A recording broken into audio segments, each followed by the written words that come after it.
Hello, friends, and thank you for joining me on this live stream, whether you are here with me live on Friday or you are watching me at a later time.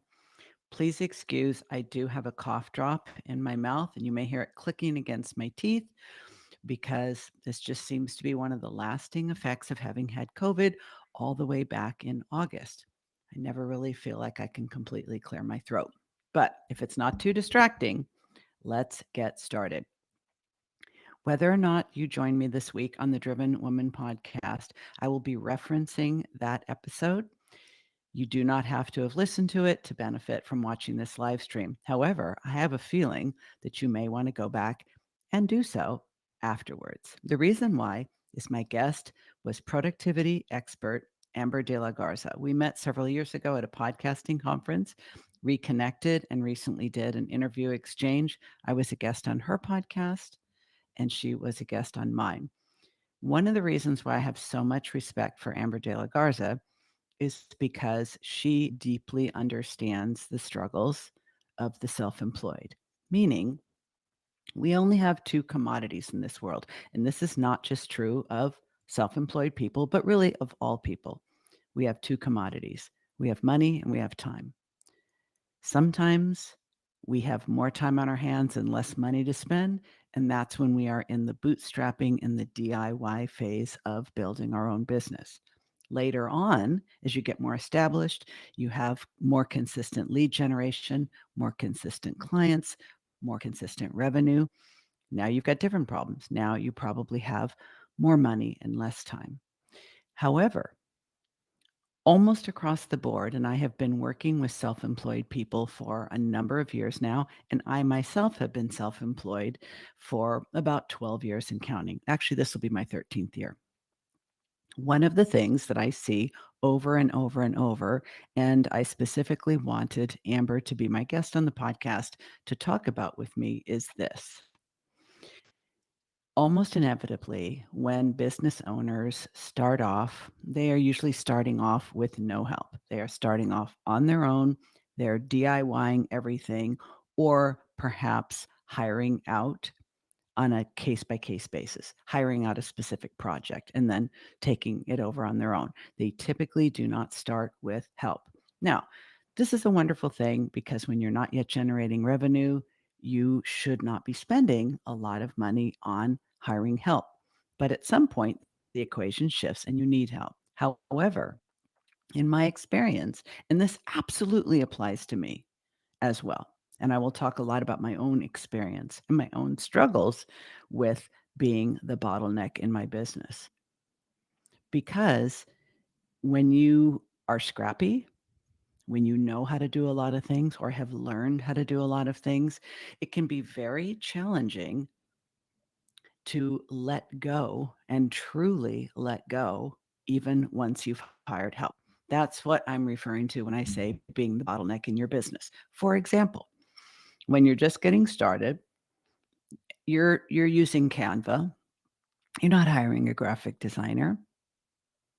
You're probably, if you have a podcast, you're probably recording it on some free software that came with your laptop.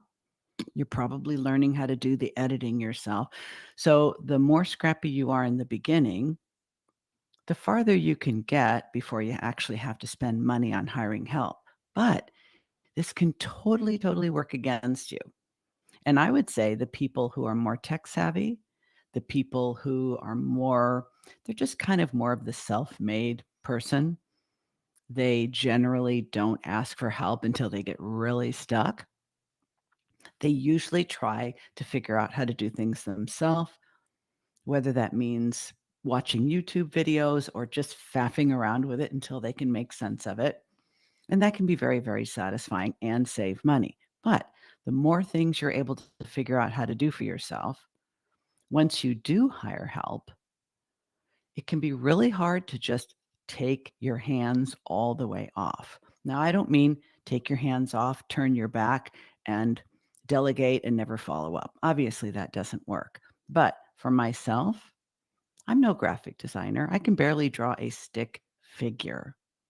But once I hired help in the form of a virtual assistant who became responsible for my graphics, for my social media, and little by little took over my marketing. I got to tell you how hard it was and continues to be to not go back and tweak things, even though I've hired her to help me do them. And I realize I'm not the only one. So, hiring a bookkeeper and then continuously messing in the QuickBooks, even though they are handling it for me, messing with the copywriting that I've hired help with, messing with the graphic design that I've hired help with. The one area that I absolutely do not try to get my fingers into after delegating, outsourcing, paying someone to do it is the podcast editing. And I think the only reason is I don't have the skills and I have zero desire to acquire them. Otherwise, I probably would. Now, if you can relate to this, please understand there's no shame in this game. I am admitting I have the exact same struggle. And here's why. I think a lot of us, listen, there's all kinds of reasons why people start a business. Sometimes it's because you're in an industry that you've aged out of, you're no longer a fresh face and you can't get a job anymore. Or you're in an industry that has been laying off people and it just doesn't feel safe to stay in the same industry. There's so many reasons. Or you need to work from home because you have an aging parent or a special needs child. So many different reasons.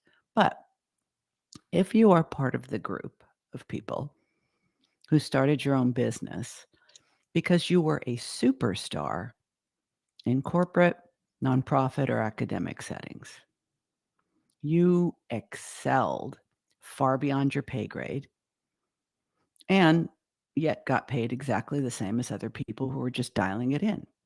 A lot of those people eventually start their own business because they think it doesn't really pay off for me to be a superstar in an organization that I don't own. So I'm going to take all that turbocharged ambition and I'm going to work for myself. These are the individuals, and I consider myself part of this group. I have said before, if I'm going to do something, I'm going to do it to the best of my ability. I'm not going to reduce my output or my effort simply because it doesn't count. I'm always going to do things to the best of my ability. That's just how I'm wired. So, when you're wired that way and you always do things to the best of your ability, that's very closely related to perfectionism. You can always appreciate the gap between what is and what could be, and you're always going to want to close that gap. So, if that describes you as well as me, know that once you start your own business, or if you have started your own business, until you break the habit, you will always be the bottleneck. Here's how that might look. Let's say you are a consultant, you have a micro business, you have your consulting clients, you have your lead generation, your marketing efforts, and so forth. And let's say you have an executive assistant who helps you with marketing, with admin, with email management, things like that. But you're constantly second guessing and double checking on everything they do.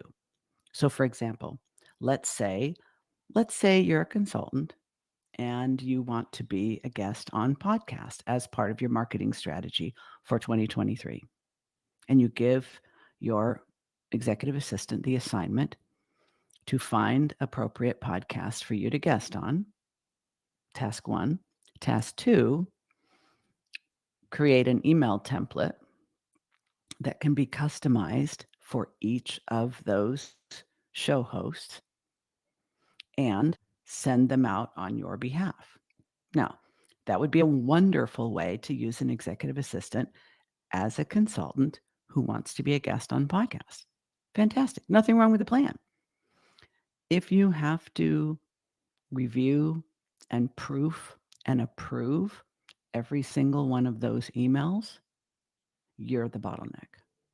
Now, it may be that the assistant that you've hired is not yet at the level of skill where you feel that you can just let him or her handle that task without you kind of micromanaging it. But if that's the case, the way you would be the bottleneck is perhaps not hiring the person you actually need. Hiring someone who does not have the skill level that you need, and then continuing to monitor them with the assumption that even with experience, they're never going to be able to act independently. The way you would be the bottleneck in that case is not that you're trying to do everything yourself and refusing to hire. That's like level one bottlenecking. Even though you have the resources, you continue to insist on doing everything yourself. That's a lower level bottleneck. But when you've actually hired someone, but you haven't hired someone who has the necessary level of skill to be able to perform the tasks independently after training, right? That's like the next level. And then the third level, and this is like hardcore bottleneckers, right? Is when you've hired an appropriate person, you've given them adequate training, they have demonstrated competency, and you still insist on reviewing, revising, and approving every single thing they do before they can do it. Like, I don't know how you can hang on to quality assistance for very long if that's the case, because that's micromanagement.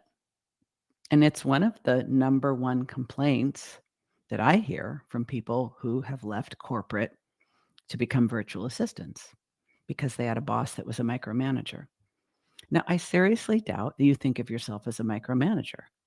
I certainly have never labeled myself that way. And total honesty here, I am absolutely certain that I have been a micromanager in my own business with the people, competent people that I have hired to assist me. Is this a personality defect? Is this a character flaw? Or is it a habit that can be managed and transformed? Well, I think you know what I think. It's the last one. Like, it is like all behavior, habit forming, and it's related to the need to be in control and difficulty trusting people. So if you happen to be a high achiever, a high performer, a A+ student who really always strives to do their best work, that's a beautiful thing. It really is. Because I don't have to tell you, the world is full of people who are barely doing average work. And that just creates so much noise and inefficiency. But there's such a thing as striving too much, and that's called perfectionism. Now, I would never want to purposely post something on social media, send an email, create a sales page, or a blog post with intentional errors in it. I always cringe a little bit when I find a typo in something that I've created after it's already been published and released into the wild. But everybody makes mistakes. And attempting to prevent every possible mistake, attempting to correct every possible mistake before you can put anything out in the world, I promise you, this is the uncomfortable truth about this. The reality is that people who are doing similar work but have a slightly lower standard for perfectionism are getting the leads, customers, and clients that should be yours. Why? Because fundamentally, being the bottleneck is slowing you down. It's effortful, and it's time consuming. So, needing everything to be perfect before it can be released, you're the bottleneck in your business, you're slowing down your team. And inevitably, that means because the world is moving at an ever faster pace. And if you are a content creator like I am, the amount of content that's being pushed out into the world, onto the internet in every possible form, blogs, podcasts, um, articles, newsletters, videos, social media, the amount of content that's being propagated is exponentially increasing. So being the bottleneck means you're either standing still or falling behind. Now, I will be the last one to say, lower your standards. That's the solution. I don't think I could ever follow that advice, and I am certainly not going to be the person to offer it. But could you decide that a, a margin of error is acceptable and still believe you have a high quality product, message, marketing strategy, and brand identity? I think yes. At some point, we reach the conclusion, if we're really paying attention to this whole bottleneck issue, that we either need to hire people that are fast moving perfectionists, meaning they can catch mistakes and fix them really quickly, or we need to become less perfectionistic. I went through coach training a number of years ago, and the leader of the school told all of us to aim for B minus work. That didn't sit well with me, and it still doesn't. But I think I better understand now, several years later, what the intention behind that advice was.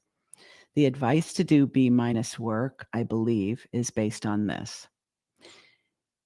You may be the A plus perfectionist doing the most incredible content creation on the planet, but your potential clients are going to be scooped up and served by people who got the message out there faster. Is it possible to be a perfectionist and do A plus work and insist on A plus work from every member of your team and bottlenecking your business, slowing it down to make sure everything is absolutely flawless before you release it? Well, that has a cost. The cost is other people are getting their stuff out quicker. And because the internet and business and life increasingly is moving very fast, the time that you're investing in making things perfect and becoming that bottleneck means you're falling behind, and your clients are hiring and being served by other people who do not have those A plus standards and aren't a bottleneck in their business. This is an uncomfortable truth. It is uncomfortable for me to hear, to embrace, and to share. And I know it's true. Am I ever going to have a B minus standard? I don't think so. Can I learn to give my team more latitude, more freedom, more responsibility without me second guessing and double checking everything they do? Yes, absolutely yes. And that is my pledge. That is my commitment. And that is one of my areas of focus for my business for this year, is to trust the people that I've hired to help me enough to get out of their way. And in so doing, I learn how to be better at getting out of my own. So In closing for this live, I want to challenge you to think, am I the bottleneck in my business? If you have no idea how to figure that out, after listening to this, you may want to go and listen to this week's episode of the Driven Woman Entrepreneur podcast with Diane Wingert. My guest, Amber De La Garza, and I spend about 45, 50 minutes unpacking all of this. She has some really, really excellent advice. And I would say this, the easiest way to know if you're the bottleneck in your business is to ask yourself this question. Let's say these two questions. Have I gone from doing everything myself to hiring help? Yes. Do I still feel like I'm spending just as much time, just as much energy, and now money, but I'm moving at the same speed as I was before I hired help? I would say there's almost 100% guarantee that you're the bottleneck. If you're working just as hard, spending just as much time, and moving at the same pace, even though you now have help, you're the bottleneck. So, what's the solution? Being aware, self awareness is number one. Because if you're not aware, you can't change anything. Number two, being willing to work on this because you recognize it's actually holding you back and making it very hard for you to retain quality team members. People who really know what they're doing are not going to stay working with someone who doesn't trust them enough to let them be independent.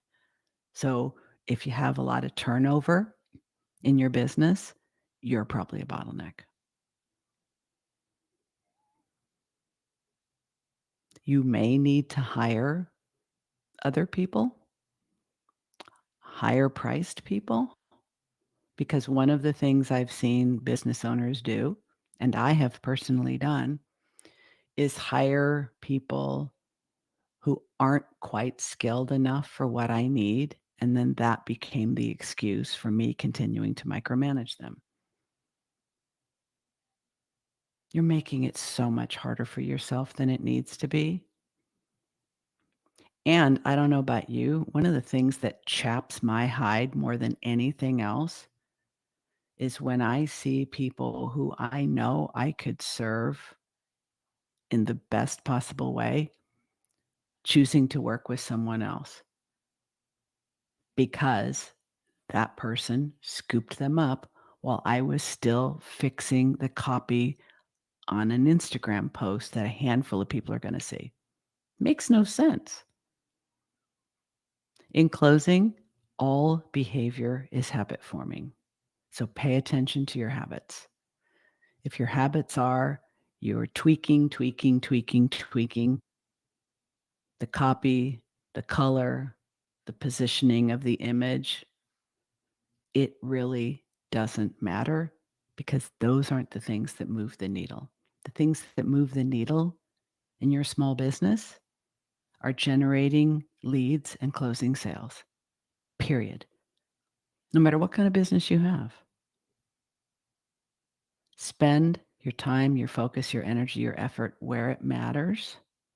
Hire quality people and give them the independence and the respect of doing the work you hired them for without hovering over them like an anxious parent and fixing their mistakes. I know this is not an easy one to listen to, but it really comes from the heart because I have been this person and continue to struggle with these tendencies. And I so do not want to be the bottleneck in my own business anymore. So join me in unlearning this behavior. You're absolutely going to speed up as a result and go out there and claim the success you